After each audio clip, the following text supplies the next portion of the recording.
Welcome to the Nerd Party.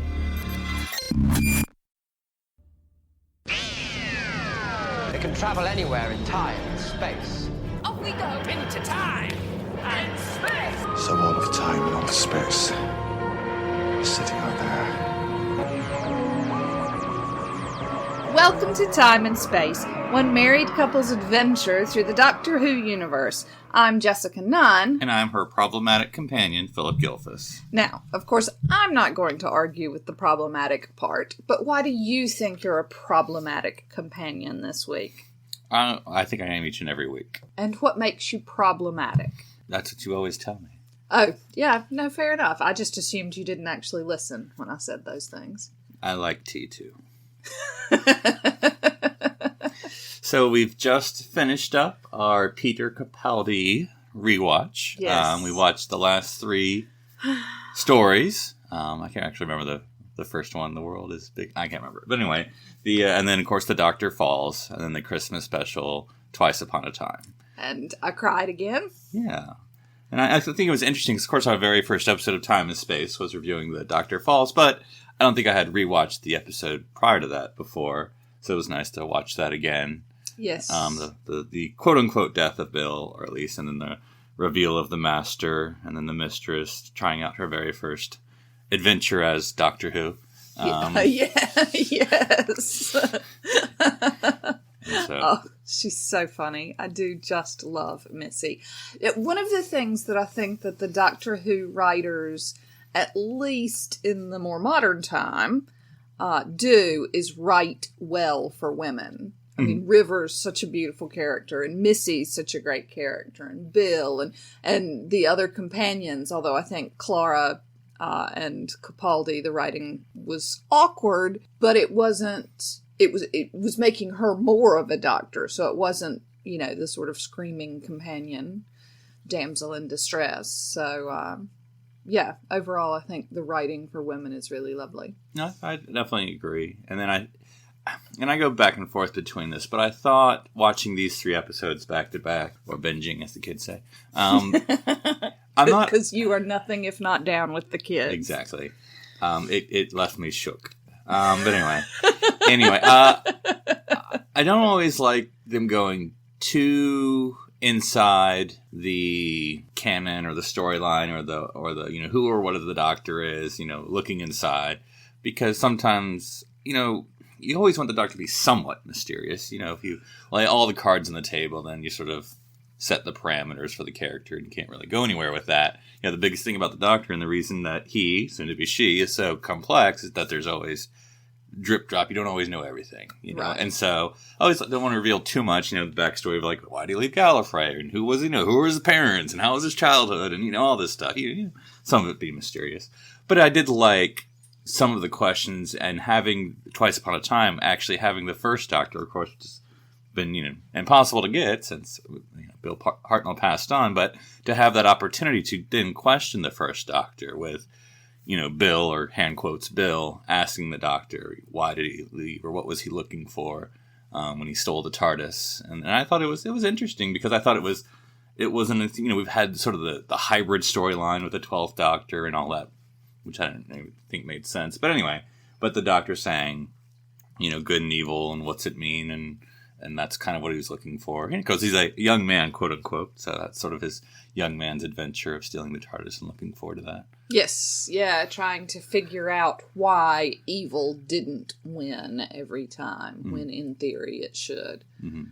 So, but no, I agree. It was very heartfelt watching all those three back to back, because in real time, you could have watched the first two somewhat back to back, but then there's that, because Twitter I've been looking at, of course, is depending on when you're listening to this podcast, but contemporarily, this is actually a year ago, the Doctor Falls aired. Was it really? I guess on Twitter, yeah. And so and this is July, and so between July 1st and Christmas was the gap. Yeah. And so it's kind of hard to keep that emotion, going. And I remember thinking that that's such a long gap.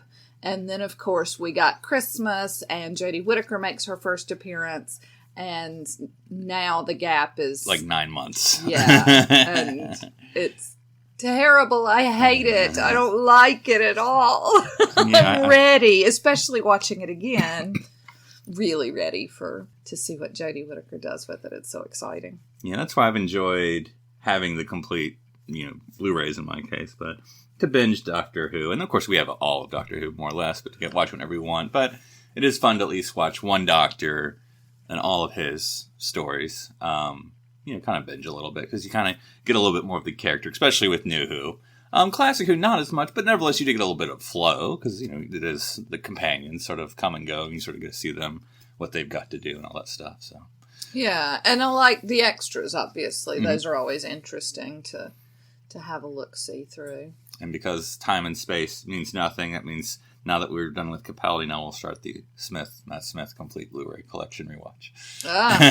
Isn't it time to get the Eccleston and go back to Billy Piper? Exactly. Well, anyway, so but that's pretty much it. We did get our new, and it is the beginning of the month. I suppose technically we could do our Dr. Man book, but I think we'll save that till next week. Yes, yeah, because we actually got it in the post yesterday, and Phillip wouldn't let me look at it. Because it wasn't July yet. Yeah, so... The 7th month for the 7th Doctor. Yes. Gosh, I can't believe we're already on the 7th Doctor. Yeah. That's crazy. Mm-hmm. It could be easily Google this, but just off the top of my head, I don't even know if there's a Doctor War. But it'll be interesting if there is or not. There must be an 8th Doctor, though. Yeah, but I'm just wondering. Which will be interesting. Yeah. And whether there's a Doctor War. But anyway. Yeah, fun. Mm-hmm. I don't know what they do with him. How do you make that fun? And chipper and whoop, whoop, whoop. Here we go. Speaking of which, Doctor Who is about many things. Fun, monsters, thrills, sci-fi, history, and fantasy. It's also about the big decisions. The Doctor having the fate of the Earth, or a species, or a whole universe, depending on what he decides. This week, we are talking about those big decisions, and if the Doctor always got them right. Sure, and there's a bunch we can do. I've sort of whittled down a list, sampling, so maybe we'll bring up some other ones, or if there's ones you think we've missed, please let us know. You can tweet us at Join Nerd Party on Twitter, or if you want to shout at us individually, you can tweet me at NC Public Servant. And I am at One Phoenix Theater. All right. So, but the first one we thought we'd talk about, not necessarily in kind of order, but just one I had thought of, and so we rewatched just to make sure we understood it all, was the episode Kill the Moon, 12th Doctor. And I thought what made this an interesting sort of quote-unquote big decision for the Doctor is that he chooses not to make a decision and instead delegates it to the humans. And so, if you don't remember the episode, it's sort of what it says in the 10, Kill the Moon. It's where the moon is breaking up, they discover it's actually an egg, and the decision has to be made, do they let the egg hatch, therefore destroying the moon and causing Earth to be in peril because of tides and all the things that the moon does, or do they kill the young, whatever, zygote, whatever you call it, fetus. Yes, the unborn whatever's in the egg. Exactly, and by killing one, save the entire planet. So, But so the Doctor delegates that to Clara Courtney, her student, and then some random scientist. Notice maybe a little bit of, woman power. She, the U.S. president, and then 3 women, and then an egg, I suppose, if you really want to go to the... if you want to get a little bit meta, absolutely. And apparently the creature that's ultimately born then lays an egg. So presumably, I don't know how biology would work. But anyway, it doesn't matter. Who knows? Yeah, so anyway, so what did you think, darling, of the Doctor's decision not to make a decision? I think this one... obviously, if he had just made the decision, it would have been a much shorter episode. Mm-hmm. So there's that. So when you think about it in terms of television, that's what you got to go with. And it wouldn't be as interesting. However, delving into the universe proper, he knew the answer. It's not like he really, he tells them that he doesn't know the answer, but he does. He knows the answer and chooses not to tell them. And then they leave it up to humankind.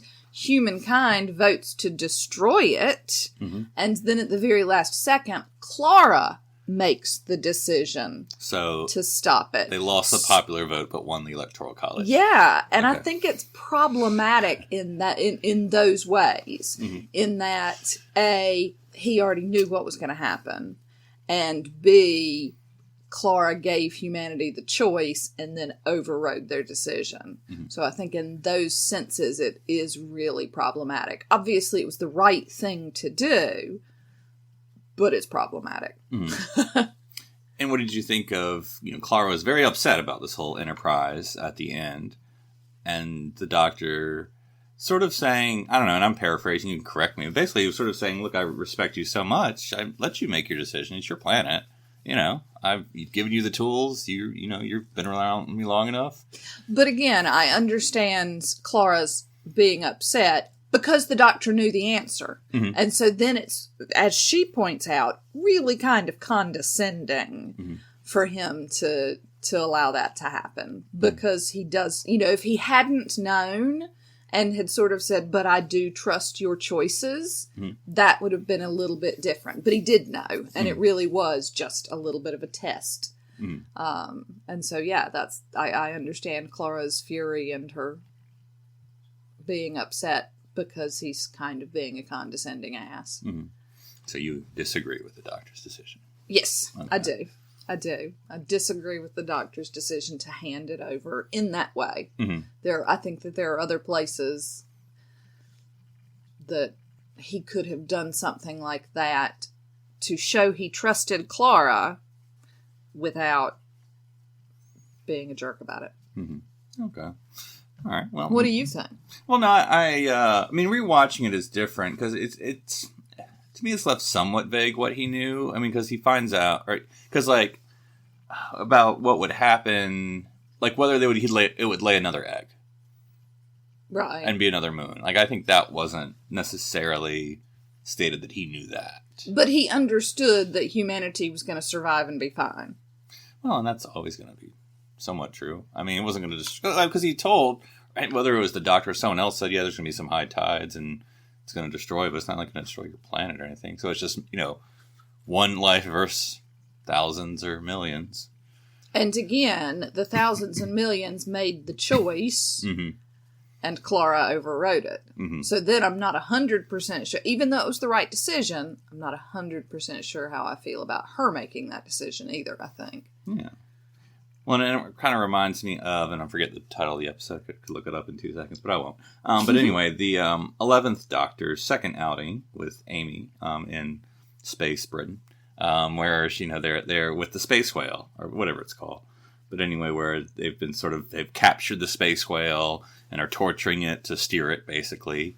And that's sort of also a vote, because, everyone gets to vote. Do you get told the story, and then do you vote yes or no, and then your memory gets erased? Yeah. And everyone keeps voting yes to, keep torturing the whale, because it's, I guess Democratic Britain.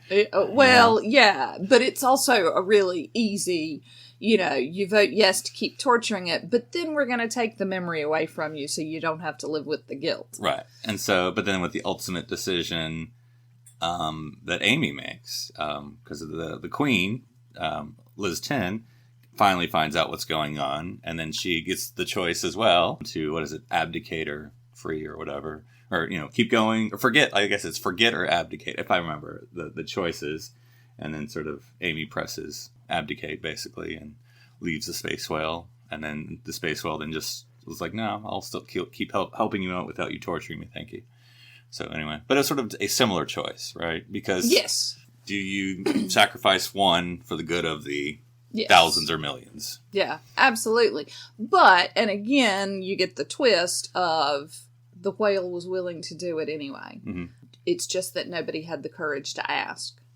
And so they would have ended up in exactly the same place if they'd been nice and they hadn't all been dreadful and hadn't all continuously chosen to be dreadful and have their memories erased to assuage their guilt. So, because the Doctor just was going to make the decision to sort of brain dead the whale. Yes. As a sort of best case scenario of saving everyone and then not causing the whale pain. And so, that was his decision. Yeah, interesting. Interesting. So, the next one, and this is sort of the big one in Doctor Who, Yes. is the moment. This was actually, I mean, it's throughout a lot of the New Who, but sort of predominantly in the Day of the Doctor, the 50th anniversary special, with the War Doctor. Yay! Making the decision to basically destroy all the Time Lords and the Daleks, because the Time War is burning all of creation. And so kill everyone is his solution. Ultimately, they come up with the magical solution of time freezing Gallifrey, and then once Gallifrey disappears, the Daleks fire each other and blow them up. So it appears as if they blew everyone up. But just in the moment, if you will, what do you think of just the actual... Before we knew the magic solution, we just knew the 9th Doctor's torture and the 10th Doctor and the War Doctor. What did you think of sort of the Doctor's... Yeah, and I think this is actually the opposite of the Space Whale, in that he has to live with his guilt. And he does. And it is always present. And, he did... And it's such a human thing. You do the thing that's right at the time, that you think is right at the time.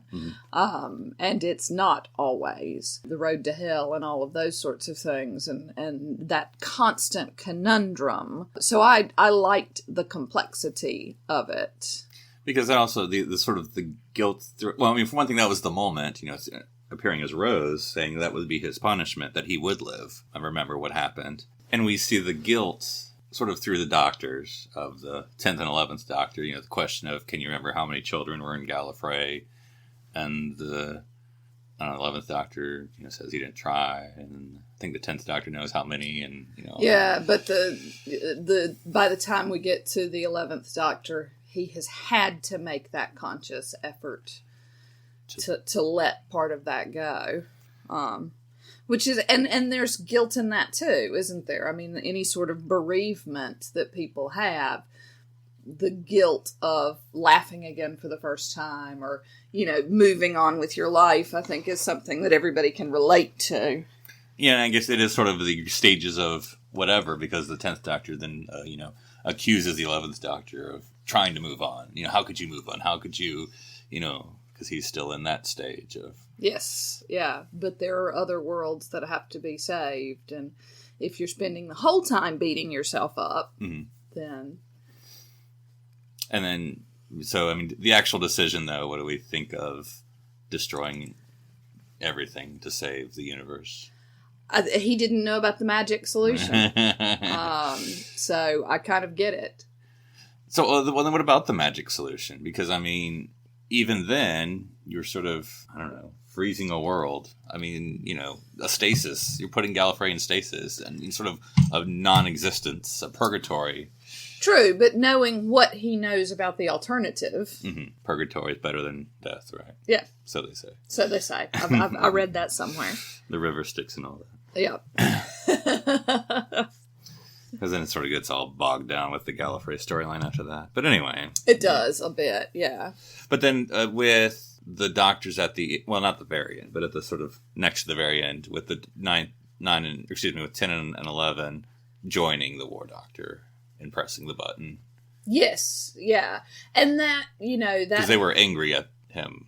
They refused, they'd forgotten him. Yes. Yeah, which is why, which was a nice justification for him reappearing in the middle. They've also forgotten Peter Cushing, so, but we're going to let that stand. Yeah, I think the whole 3 heads are better than one, even when it's your heads, all of them. That sort of validation of making the right choice and coming together. I think there's a lot of redemption there, a lot of forgiveness. So, yeah. What about you? Again, with the kill the moon or whatever, if there's always a magic solution, then that always helps. But often, once you get to a certain level, the Doctor's level, it's usually the Kobayashi Maru of the worser. So which one do you pick? And so I think you saw with the what do we call them? Minisode with the Night of the Doctor, with the 8th Doctor returning, and what's her, I can't remember her name, but that one woman who just basically, once she discovers he's a Time Lord, she says he's no better than a Dalek because of what the Time Lords have been doing too during the Time War. And so And then we learn that the Time Lords have basically emptied out their special weapons, vault for using anything and everything to fight the Daleks in the Time War, and then the moment being the only thing left that the Doctor steals, because he's good at stealing things from Gallifrey. But anyway. True story. But I think that he, again, even with 1,500 years under his belt, or wherever he is at this point, continues to grow. Because then when we've got the war between the humans and the creatures that take on the human shape. Zygons. He forces peace. Right. He forces them to make different decisions. And they have the choice of annihilating everything or coming to the table. And, if he had had the power or the ability or the knowledge or things like that to do that with the Gallifreyans and the Daleks, what would have changed, and so we get to a more mature choice, possibly made off the back of what happened in the Time War. Yeah, I mean, it's one of those things that's hard to, I don't know what to say, because with, to destroy 2 worlds to save the universe, I mean, then it's just a numbers game, but then should it be a numbers game? Because then you're just utilitarian, philosophy. That it shouldn't always be a numbers game, because then, with the kill the moon, well, it's only one. Yeah. Now, of course, you have to look up at the moon and realize there's a dead animal in there every time. But, which is kind of oogie. Yeah. But, And then would it start to rot? I mean, then do you have, the moon smell? I Whenever it's a full moon, you're like, ugh. Moon smell is terrible. I know, right? Well, dead moon smell. Exactly. Yeah, regular moon smell is fine. Is it? Yeah, I think so. You say that. I mean, I've gotten to the point where I don't notice it so much anymore. Yeah. So, speaking of numbers game, the fires of Pompeii. Yes. With the 10th Doctor on Volcano Day. And he and Donna, go to Pompeii, eventually figuring out it's Volcano Day, but then they figure out, or at least the Doctor figures out, that it's he who has to cause the volcano. He has to kill Pompeii to save the planet. Yep. Because he's got to kill the thingies that are in there. And weird, yeah. Yes. The rock monsters. And Donna is horrified. Absolutely horrified by this. Which is legitimate. And there is the question of, why couldn't he get all the people out? Surely there would have been a way. Well, I mean, and that's always his argument as a Time Lord. As much as he fights it, and tries to be the rebel, as a Time Lord, all those people died. That's history. Now of course, that's always the Doctor Who, fast and loose, what's a fixed point, what's not a fixed point. We play with that all the time. But anyway, and as much as we know, everyone died on Pompeii, so it'd be really weird if the show changed that. Yes, absolutely. But, they could have chosen a fictional, similar thing. Moved them all to Atlantis or something. Yeah, exactly. And Atlantis disappears, but all the people get saved. That's right. So they don't get burned, but they do drown. So No, darling. No, don't be ridiculous. Yes, and of course he hedges his bets a little bit in possibly a way that wouldn't necessarily be considered ethical, because he chooses to save the family he knows. Right. Well, and I mean, to be sure, he wasn't going to save any of them, and Donna was just like, just one family, or just one. Yeah. And then he chooses that face to remind him. Yes. Yeah, absolutely. And of course that's a nice circular moment. But, how ethical is it to make the choice of... Who do you save? Who do you save? Yeah. If you're going to save anyone. Yes. Yeah. I think it's a tough ethical dilemma. I don't know any other way to put it. I don't know that... And I'm saying this, and I don't know that I would have made any of those decisions differently. But it's still... It reminds me, not to go off this tangent, but I will. It reminds me of one of my favorite episodes of Star Trek Voyager, where the emergency medical holographic doctor has to make a decision. There's 2 patients. One is Ensign Kim, another sort of, nameless crewman, and he can only save one. And he ends up saving Ensign Kim, but then he basically breaks down, and that's the whole episode, because... Why did he choose to save? What was his... If you have exact patients, exact symptoms, was his choice based on friendship? And then his program erodes, basically, the whole episode. So he basically is, from a human standpoint, he's basically, PTSD or what, I don't know, having a nervous breakdown or whatever. But from a computer standpoint, he's having some recursive algorithm error, and so basically he breaks down. What happened is the crew's been erasing his memory and resetting him in order to fix him. And he discovers all these gaps in his memory, and he finally finds out this is what. And when he finds out, then he breaks down again. And so at the end, the decision is made to just let his program run and just let him sit there. Like the episode ends with him on the holodeck, just sitting in a chair with the captain sort of coming in to check on him, and him just sitting there. Just letting him live with his decision until he can come out the other end. Mm-hmm. Yeah, I think that's fair. It's what's the ethical dilemma that's shown up on Facebook? You're driving a train that's out of control. That's a good place. No, not that. And there are, there's a person tied to the track, and do you derail the train to save that one person and kill the people on the train? What if the person on the track is a family member? But you remember the good place dilemma? That was with the train. Yes.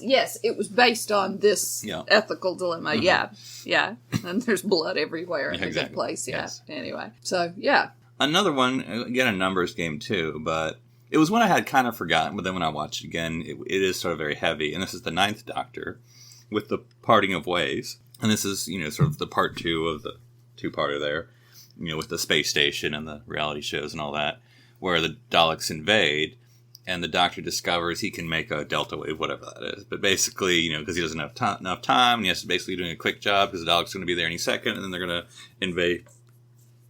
They're going to invade Earth. If he does it, it'll be a delta wave that will kill the Daleks, but then will kill everything within a certain distance that includes human colonies. And so, will he make the decision to destroy the Daleks and humans as well to save Earth? Or, what does he do? Of course, at the end, he's about to press the button. The Daleks come and say, are you a coward or whatever? And he's like, well, I guess I'll choose coward anytime, and doesn't press the button. Of course, that's when Rose shows up and does her TARDIS magic. But anyway, that was sort of a interesting dilemma with the Ninth Doctor, who always seems like he's very heavy to make a moralistic choice. But anyway.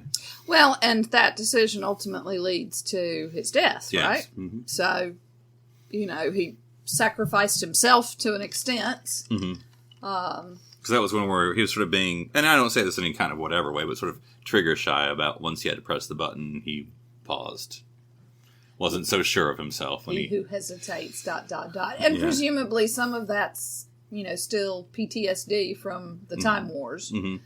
And I think that's part of it, because I think with that episode, not having watched it recently, but I read the synopsis real quick, he discovers, this is sort of heavy for him, because now the Daleks are back, and the moment, that was a waste, and that decision that he made was pointless, because the Daleks are back, they survived. Yep, and as far as, in that time, all of his people are not. Yeah. Ooh. That's a tortured Ninth Doctor. Yeah. Yes, and the fact that he didn't just say, screw it, and push the button and destroy all the Daleks, just in pure fury, is pretty impressive, I think. Yeah. Well, I think it goes back to what you said with the Zygons. It's not called Terror of the Zygons. There's an episode called Terror of the Zygons, but I don't think that's the one I'm talking about. But anyway, the one you said with the 12th Doctor, where he's sort of giving that speech, but he says, what do you do with all that pain? Now, of course, one response would be, well, you just become like an embittered person, or you just crumble or whatever. But then he uses sort of that pain to sort of try to make peace with others and be kind, and which is an unusual way to go with that, but yes. From what he had to do there, or the choices he had to make in the Time War. Yes, absolutely. And you say it's unusual, and I don't know necessarily. I think it's a choice that people make all the time. Mm-hmm. What they're going to do with their pain. Ultimately, healing yourself has to involve healing others. Doctor, heal thyself. Yeah. Physician, heal thyself. But yeah, same idea. Mm-hmm. So yeah, the idea that, yes, you can absolutely take that pain and live the rest of your life with it, and with the anger, and with the bent towards revenge, or you can choose to heal yourself, and the best way to do that is to help others as well. And is there any other moments? I know there's a bunch, but any other moments that come to mind? Because I think, of course, with Doctor Who, it's a TV show, so they always want him to win, obviously. So even when it's a big moralistic dilemma, oftentimes there will be, magic solution at the end. So, but, I don't know. I'm trying to think one or two times where he's just had to make the decision and then live with it, but... Yeah, and I think I would like... And I said this last week when we watched when we went into the TARDIS library and he realizes that the decision he made... Oh, yeah, with earlier... the face of evil, the Fourth Doctor, yeah. Affected, and I would like to see moments of that where we see a decision that he has made and how it turned out and whether or not that was the right choice. Well, I know a negative one that came to mind, which I talked about before, but the Waters of Mars, where the 10th Doctor was faced with all the water zombies, basically, invading, can save people, and he finally decides to save them, even though history records that they all died. Of course, luckily, this is future, so he can get away with this, unlike the fires of Pompeii. Yeah. But again, he fights the fixed point. So I guess, because it's been a while since I've watched it, but basically he argues it's a fixed point, but then he basically says, look, I'm the last Time Lord. I can make the rules now. I'm in charge of space and time. I'm the Time Lord victorious. And so he rescues all the people that are left. I think there's only like 3 people at that point. But basically, lands on Earth and says, haha, I fixed it. I'm good now. And then that lead scientist woman basically says, well, what have you done that's going to change time and all that? And he's like, I've won. And she just goes in the house and shoots herself to basically keep the time the way it was that she died. So then he has to live with that. Yes. Yeah. That for a moment he thought he was the controller of time. Yes. But it's a good back in your box, Doctor, kind of moment that you can't. And that's what makes him interesting, isn't it? All of these moral dilemmas and whether they're the right ones to make and that sort of thing, and having to cope with it. And I think that's sort of, I don't know if people would agree with this, but this is what I think is sometimes the struggle of New Who, that he will have these big decisions, but then what has he turned into after all these years? With the River Song argument with the good man goes to war, what have you become? He's become so big that his name can turn around an army, and this is what you were going to become. That future places think that the word doctor means warrior. Yes. And so instead of being sort of the madman with a box, And so I think that's sort of the sense of scale of the Doctor. I think 50 plus years now, it's kind of hard to keep him, and soon to be her, sort of a bit smaller in scale, just... going around time and space, having random adventures instead of being the person who holds all the power. Yes, and of course, with this Peter Capaldi, the 12th Doctor, as he's regenerating, and he's said that he doesn't want to, and Bill and Nardole both say, but people need you, and Nardole says, I think if you weren't around, the world would become cold. And the Doctor's response is, but can't I rest? Mm-hmm. That his life is like a battlefield. Yeah. Yes. But everyone has gone. Everybody has fallen. Everyone else has fallen. And, and again, they say, yes, of course you can. The choice is ultimately yours to make. Mm-hmm. And he resigns himself to at least one more lifetime. Yeah. One more round. Mm-hmm. Be kind and don't eat pears. Those 2 things. So, yeah. Aww, poor Doctor. Well, like I said, if you think we've missed another big decision, let us know. Obviously, we didn't touch a lot of classic stuff, but let us know. And if there's something you agree or disagree with, let us know as well. But with that, let's go into the TARDIS library.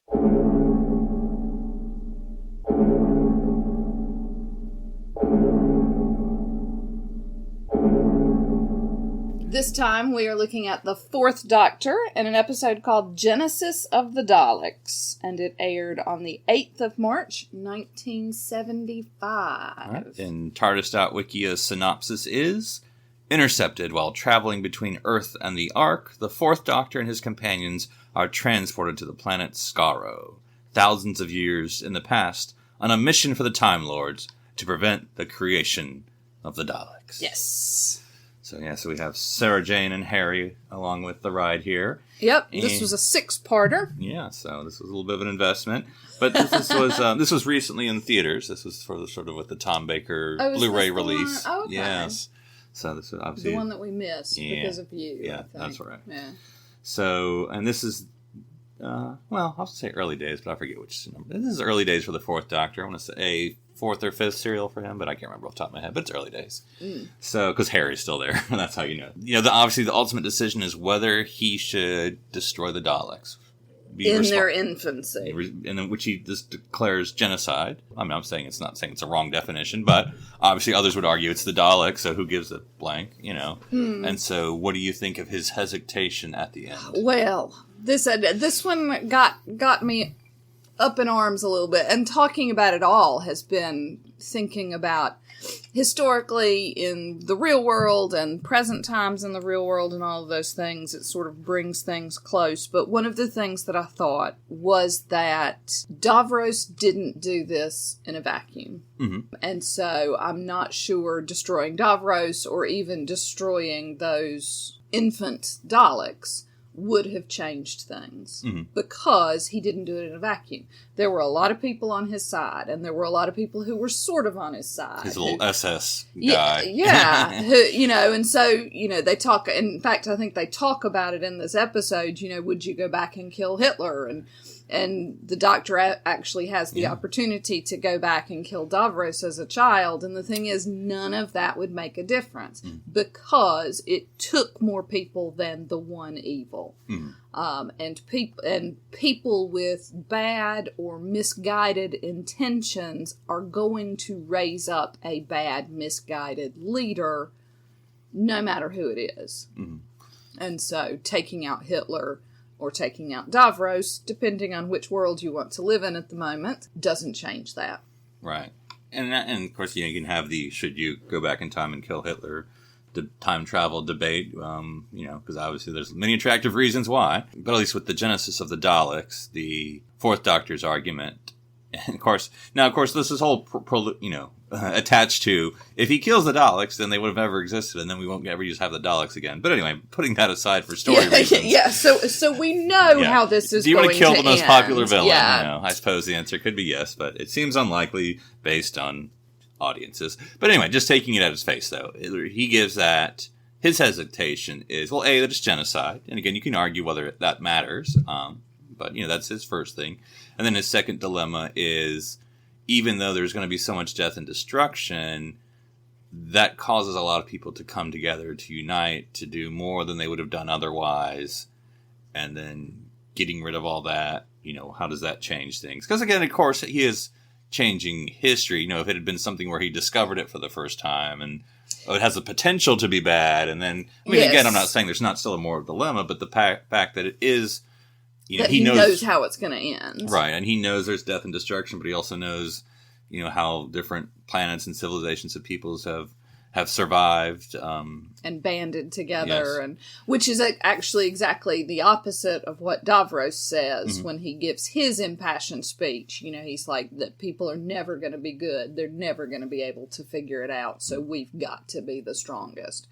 Which is also a perspective.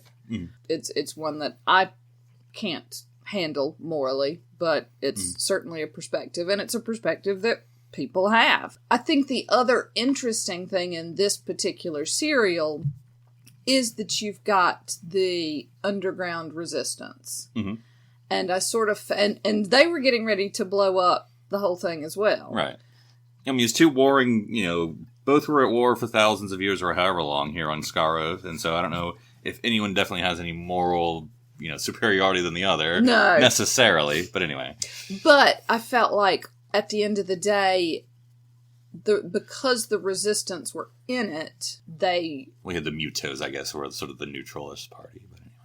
Was it, or was it the other side? Yeah. The golden people that Susan meets later on. Yeah, oh gosh. Yeah. It's very easy. That's the Khaleds, and then I can't remember the other ones, but yes. The Draws, Thralls, something like that. A lot of vowels. That sounds right, yeah. They have more of a high ground, right, I suppose. And it's, sort of thinking about this moral dilemma of, do we save 1,000 people we don't know or one thing we don't know? Well, yeah, then that decision's really easy to make, theoretically. When it is more personal, you've got a little bit more skin in the game. And the decision, while possibly more morally ambiguous, you still, I think, have more of a right to make that decision. if that makes sense. Mm-hmm. But I also thought it was an interesting twist that Davros, for whatever reasons, I got a little confused in this part, but I can still go with it, was playing both sides, where, they had built the dome that would withstand the rocket, but then Davros goes to the Thralls, or whatever the name is, and then basically gives them information about the dome so they can destroy, so he's sort of playing both sides. Well, but he specifically does that so that his side will be like, oh yeah, no, make those Daleks, because the Thralls have come in and destroy his own world so then he can rule. Yeah, so I don't think he's playing both sides at all. I think he's well, trying he's certainly to... betraying his people for his own cause. Oh, certainly. Yeah. But not defecting to the other side. That's true. His goal is not to help the other side. But what I thought was interesting was not necessarily what he did, but how the Thralls then reacted when the Doctor's like, "Oh gosh, Davros is terrible." Like, no, he's great. He's working for us now. Yeah. I guess an analogy. I don't know if I'm looking too far into this, or if this is what Terry Nation was writing.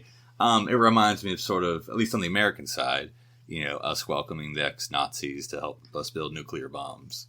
The former scientist or whatever, because they had knowledge, and so, they were Nazis, but they're helping us do what we need to do to fight the Russians. So we're going with it. Yeah, and I think, that was when I was watching this one. I thought a lot about, going in, and the United States has a history of going in to other countries with the idea of helping. That rarely turns out particularly helpful once, a generation has passed. For instance, going into Iraq and ultimately putting Saddam Hussein in power and then having to deal with that, those sorts of things. And in that metaphor, I suppose, the United States is a lot like Doctor Who. He doesn't have specific skin in that game, so he feels like he can make the more matter-of-fact decision, weighing all of the consequences from afar, because they don't have to deal with the consequences. And so people suffer, but they're not ours, so it's okay. Yeah, and I think that, like what you've already said, but I'll say it again, it would be interesting because, in your analogy you're using, usually whatever happens, the U.S. or in whatever country has, we're on the same planet, so we're going to have to face the consequences one way or the other. Whereas the Doctor, goes off in his TARDIS. And so, as you say, he sort of escapes consequences that are second term or third, effect, whatever. So, like you said, it'd be interesting if, the 13th Doctor has to visit some planet and then figures out, like he said, like the 4th Doctor did, oh, this is my fault. Yes. And maybe it was something that was totally good and, but because there's a secondary or a third effect or, whatever. And then maybe it was the good thing to do. You just can't control how things work out. And, you can't be responsible for everything. Or maybe you are responsible for your intervention. And that's the argument. That's the story. You have to accept that responsibility. Which I think, we see the Doctor do after the Time War, is he accepts that at no point does he use the excuse, well, there was nothing else I could do. There's never any sort of trying to pass the buck at all. This is his, and he carries that. And I think that's an important lesson, because I think as people, as humans, it's really much easier to pass it off and escape some of that guilt rather than own decisions that we make. And then I'm thinking of, and you've gotten a little bit, but I don't know, but the sort of the classic Time Lords, Gallifrey, who are very non-interventionist. I mean, they do a little bit New Who, but sort of the philosophy is, we are the Lords of Time, but we don't interfere, we just observe. And the Doctor, of course, is interfering because he's, the petty problems of the universe. Exactly, and so I think that's, if you want to have and I'm not making fun of this at all, I'm just saying as a contrast it, the more libertarian point of view of, we shouldn't be involved, do your own country and whatever, that's an idea, but that's sort of, I think, the Time Lord, the Gallifrey, we can observe time, but we're not going to do anything. But whereas the Doctor's a little more interventionist, which of course gets him into trouble, but I think one we haven't watched, and I mean, we've only seen it once, but it'd be interesting to watch again, is the War Games, when the Doctor's put on trial for his intervention. The second Doctor. Me watch that again. We've never seen it. So. Oh, have I not? No, it's the second Doctor. It's his last serial. I saw one where the Doctor was on trial. Was he always on trial? That was the 6th Doctor. Lords? Yeah, that was that was the Sixth Doctor. Right. Yeah. So, yes, always on trial. Well, the Time Lords are always putting the Doctor on trial. They are so judgy. Or sending him to do the dirty work of the right? Daleks. Or the cube Yep, thing. And, all of this stuff. Those Time Lords. Yeah, they're bad. They should have been wiped out. No, I'm going back. We're erasing all of this. We're starting back. Oh, no. I agree with this. Now we've lost her. No, but in terms of my analogy, going back to this Fourth Doctor serial that we watched, the Thals coming in, the people of that planet being able to make their own choices, for good or ill, and that's ultimately what the Doctor tries to do with Clara in the Moon one, that there's more ownership there. There's much more ownership. Yeah. And we've done, I try to do a little more variety, but this is our Fourth Doctor in a row, which I think, he's sort of seen as the silly one, but obviously was a very serious one. Would you sort of think of the Fourth Doctor now that you've seen a little bit more of them? Yeah, I liked this one. I did. I enjoyed it because this one, as you can tell, made me think a lot and made me draw a lot of conclusions. Not necessarily ones that I like to draw or think about, but certainly having to think about them. And so, I didn't mind this one. And I like Sarah Jane. I always like Sarah Jane. She's so clever.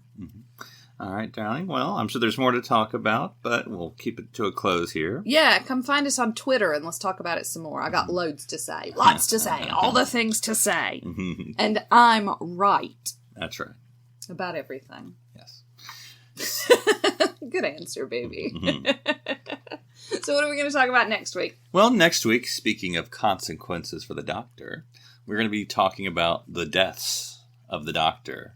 So we've talked regeneration before, but that's what happens next. We're talking about what happens before. Yep. How the Doctor has kicked the bucket. And I think it's an interesting, because we just finished the 12th Doctor, and you've got that moment where he's tied up by the Master and the Mistress.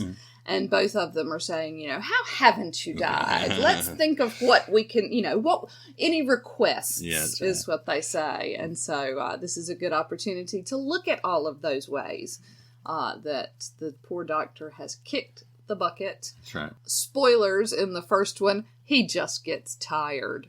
Yeah. Whatever that means. Old age. I don't think that's a thing, really. Well, the 11th Doctor died of old age.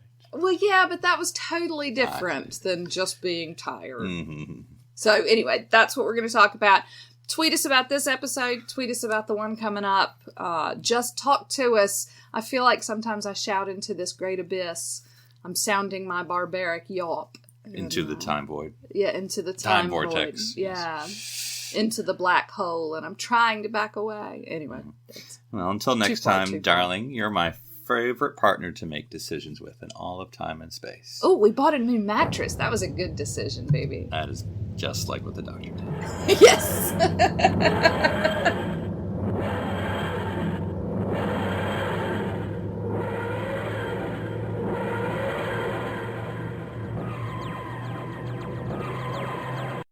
This is BBC Television.